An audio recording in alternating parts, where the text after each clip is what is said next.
NATO is a global military intervention force designed to control the world's pipelines and sea lanes for the US-dominated global financial system. It's the most dangerous organization in the world. That is not hyperbole. A hostile military alliance encroaching upon Russia's borders with nuclear weapons aimed at Russia poses an existential threat to Russia. If Russia decided to arm Mexico and started constructing military bases along the US-Mexico border, training Mexican troops, and basically baking it into the Russian chain of command, would there be a problem? Would the United States think that there is a problem there? Would that represent a problem for the United States? Would that be a bad thing for the United States? If China started constructing floating bases off the coast of California, do you think the United States would view that as a bad thing,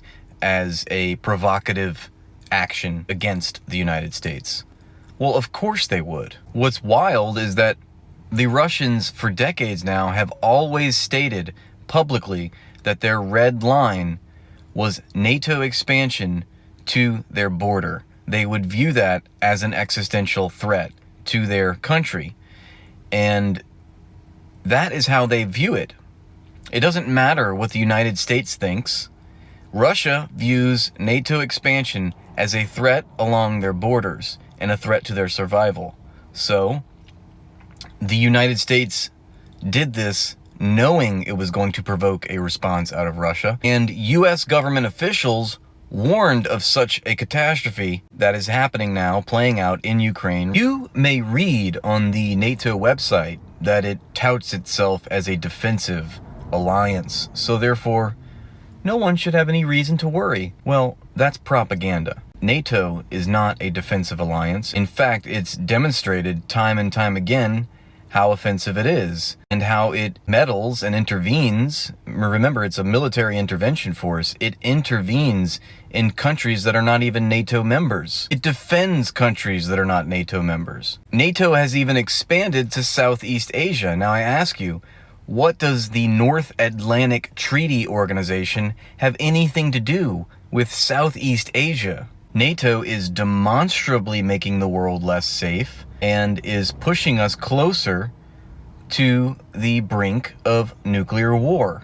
NATO's policy is literally nuclear brinksmanship. Yugoslavia, Serbia, Bosnia, Iraq, Afghanistan, Libya, just to name a few. All of these countries are non-NATO members. None of these countries were attacking NATO members, and yet NATO conducted operations, offensive intervening operations in these countries. So it's not a defensive alliance, despite what its website says, and despite what NATO officials say, and despite what the State Department says. It was less than 2 months ago where I made a video entitled NATO Expansion Led to War. In the video, I cited numerous government sources which corroborated this claim, including a leaked memo written by the current CIA head William J. Burns, including direct quotes given by George Kennan, who was the Cold War Director of Policy Planning, in an interview he gave in 1998 to the New York Times. I also cited other U.S. government officials who are on record as verifying that NATO expansion led to war in Ukraine. James Baker, Senator Edward Kennedy, Senator Sam Nunn, Thomas Friedman. In addition to that video, I actually have an entire playlist dedicated to the subject of NATO expansion and the Ukraine war. Of course, I was called a Russian lover, a Putin shill, a Russian propagandist, for merely quoting the United States government with their own words. Comment after comment, and yet now, just last week, the head of NATO, Jens Stoltenberg, has admitted